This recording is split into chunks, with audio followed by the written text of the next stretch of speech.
Bismillahirrahmanirrahim. Assalamualaikum warahmatullahi wabarakatuh. Alhamdulillahirabbil alamin. Allahumma shalli ala Muhammad wa ala ali Muhammad. Bapak Ibu sekalian, saya 10 menit aja karena ada acara di rumah, banyak tamu, ada 150 orang. Jadi kita mesti kabur habis ini. Ketika Abdurrahman bin Auf hijrah dari Mekah ke Madinah, ini ngelanjutin ceritanya kayak Khalil nih, ceritanya kayak Khalil, lanjutin dah. Ketika Abdurrahman bin Auf pindah dari Mekah ke Madinah, nggak bawa apa-apa, padahal dia adalah seorang pedagang yang sukses, yang hebat. Tapi sampai Madinah nggak punya apa-apa karena cuma bawa badan sama baju yang di badan doang, bener ya? Oleh Rasulullah SAW, Abdurrahman bin Auf dipersaudarakan dengan seorang dari kaum Ansar, yaitu Sa'ad bin Rabi. Apa kata Sa'ad bin Rabi kepada Abdurrahman bin Auf?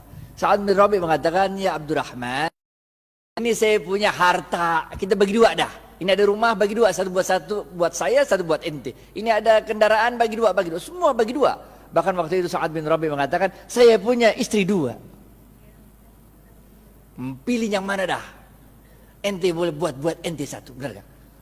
Jadi tingkat imannya Sa'ad bin Rabi model begitu. Dan tingkat imannya Abdurrahman bin Auf bukan kayak kita. Kalau kita dibilang begitu, kita bilang apa tuh? Alhamdulillah wa syukurillah, ente emang baik banget Sa'ad, benar gak? Tapi Abdurrahman bin Auf begitu itu mengatakan, ada yang tahu jawabannya? Gocap kalau bisa nih, angkat tangan, gocap kalau bisa. Abdurrahman bin Auf mengatakan, terima kasih banyak ya Sa'ad, mudah-mudahan Allah memberkahi keluargamu, mudah-mudahan Allah memberkahi hartamu. Tunjukkan aku di mana? Pasar. Gocap.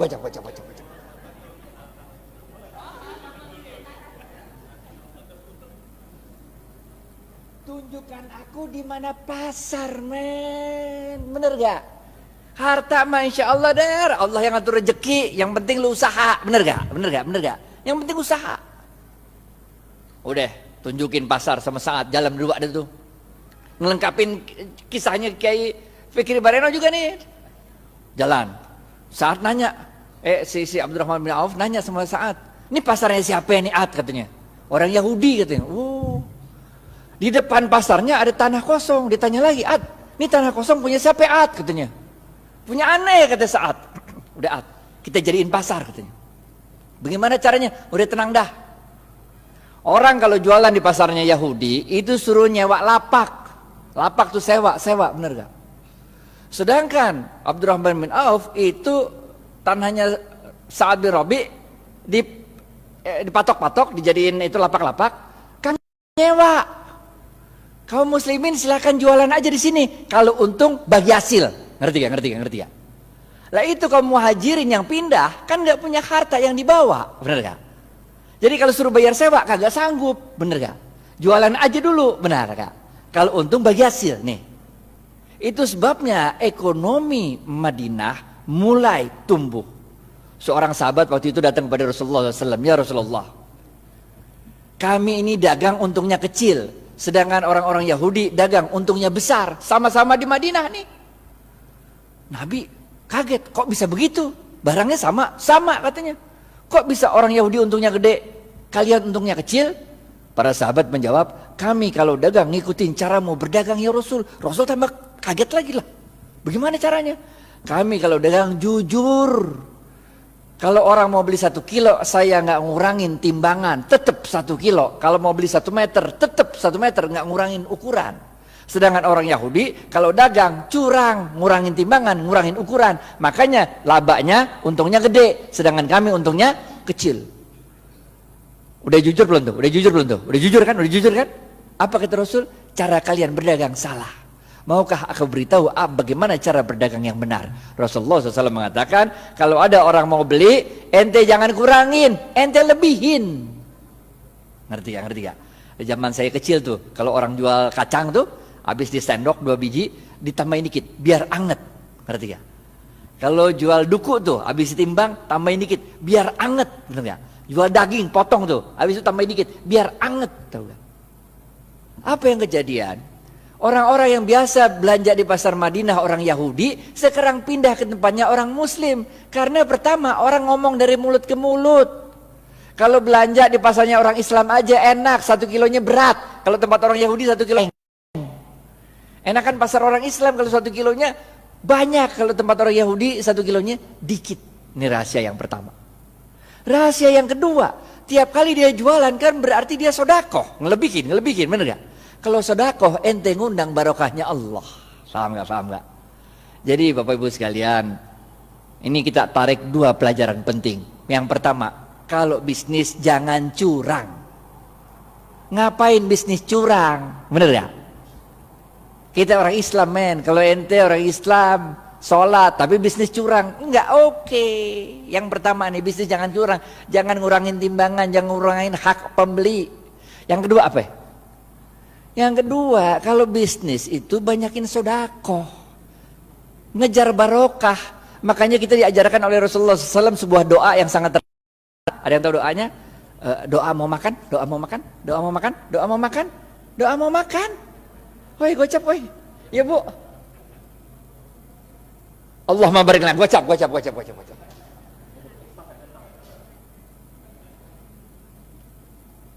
Makanya kita diajarkan oleh Rasulullah SAW, Allahumma barik lana fima rozaktana wa qina azabannar. Wahai Allah, berkahilah seluruh rezeki yang Engkau berikan pada kami dan jauhkan kami dari siksa api neraka. Ini doanya begini nih. Paham gak? Jadi kalau bisnis mau sukses, pertama ente kudu jujur. Tapi jujur aja kagak cukup, kita juga harus cerdas, harus fatonah, harus tabligh, benar ya? Ente jujur tapi bego, ya udah ente selamat dunia tapi ente senep. Ente harus jujur, cerdas. Dan jangan lupa apa? Cari barokahnya Allah. Karena Rasulullah SAW mengatakan dalam sebuah hadis, bapak-bapak nggak ada yang nunjuk nih, gocap. Khairun nas anfa'uhum, gocap. Ini dari Ustadz nih, halal thayyibah nih.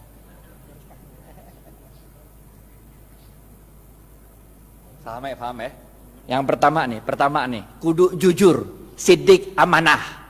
Sidik jujur kepada Allah. Kalau Allah bilang haram, tinggalin aja dah. Amanah, itu kalau dikasih kepercayaan sama orang jangan dirusak, pegang baik-baik, benar gak?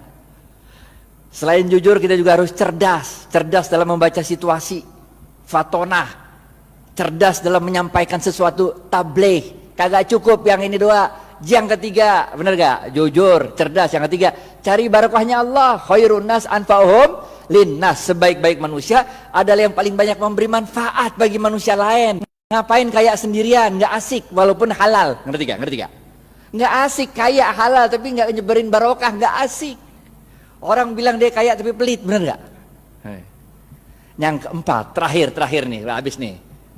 Oke, yang terakhir, keempat. Jangan lupa Rasulullah SAW bersabda, man lam yashkurin nas. Susah ya?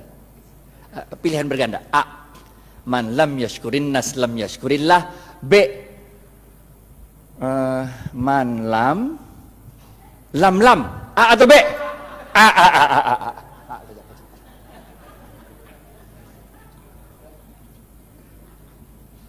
Ingat Bapak Ibu sekalian, kita ini bukan Rasul, bukan Nabi.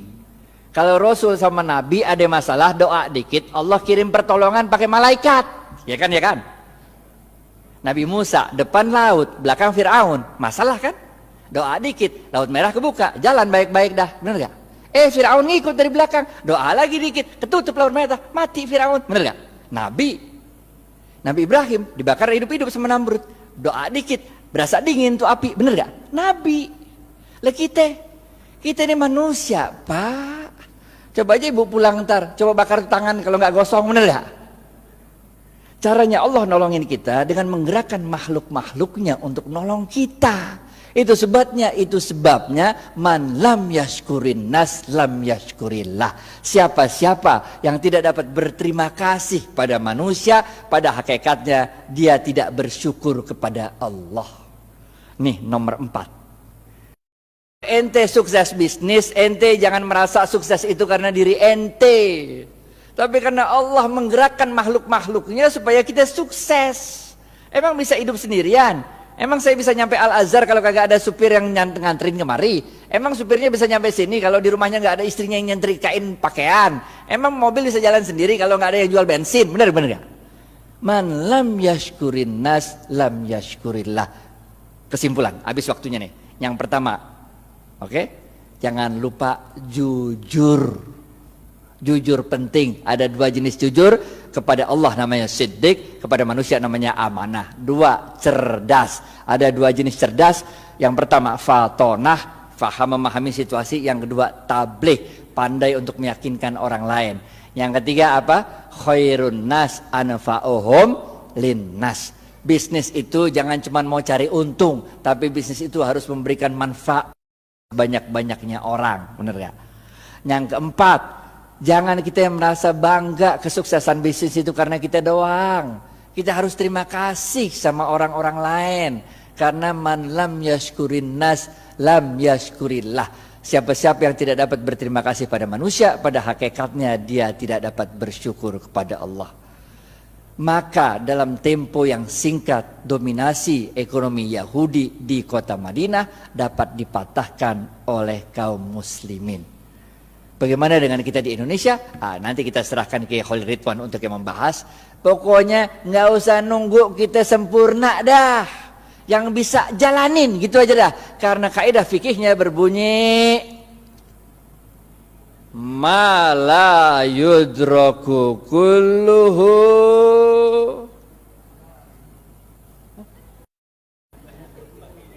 gocap.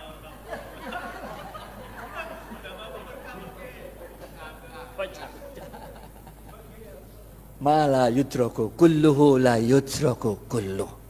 Kalau engkau tidak dapat melakukan kebaikan itu 100%, jangan engkau tinggalkan kebaikan itu 100%. Jangan nunggu sempurna baru kita lakukan. Lakuin dulu, nggak usah nunggu tajwid, makhraj sama tahsinnya benar. Jangan nggak usah, sholat aja sholat, benar kan? Nggak usah nunggu kita sempurna baru kita jalan, nggak usah, jalanin aja dulu dah. Karena dalam sebuah hadis qudsi Allah mengatakan, amalkan apa yang engkau ketahui, niscaya akan aku beritahu apa yang tidak engkau ketahui. Jalanin aja, jalanin. Karena barokah fil harokah. Barokah itu adanya dalam harokah, dalam pergerakan. Jalanin aja, kayak Siti Hajar lari dari Safa ke Marwah, bener gak? Itu kan lucu, coba dari Safa Marwah lari-lari 7 kali bolak-balik, kagak ada air, bener gak? Yang nemuin air siapa? Ismail. Yang capek lari siapa? Hajar. Nggak penting men siapa yang nemuin air, bener gak? Yang penting inna sofa wal marwata min sa'airillah. Dicatat sama Allah usahanya Hajar itu, dicatat sebagai min sa'airillah, tanda-tanda kebesaran Allah.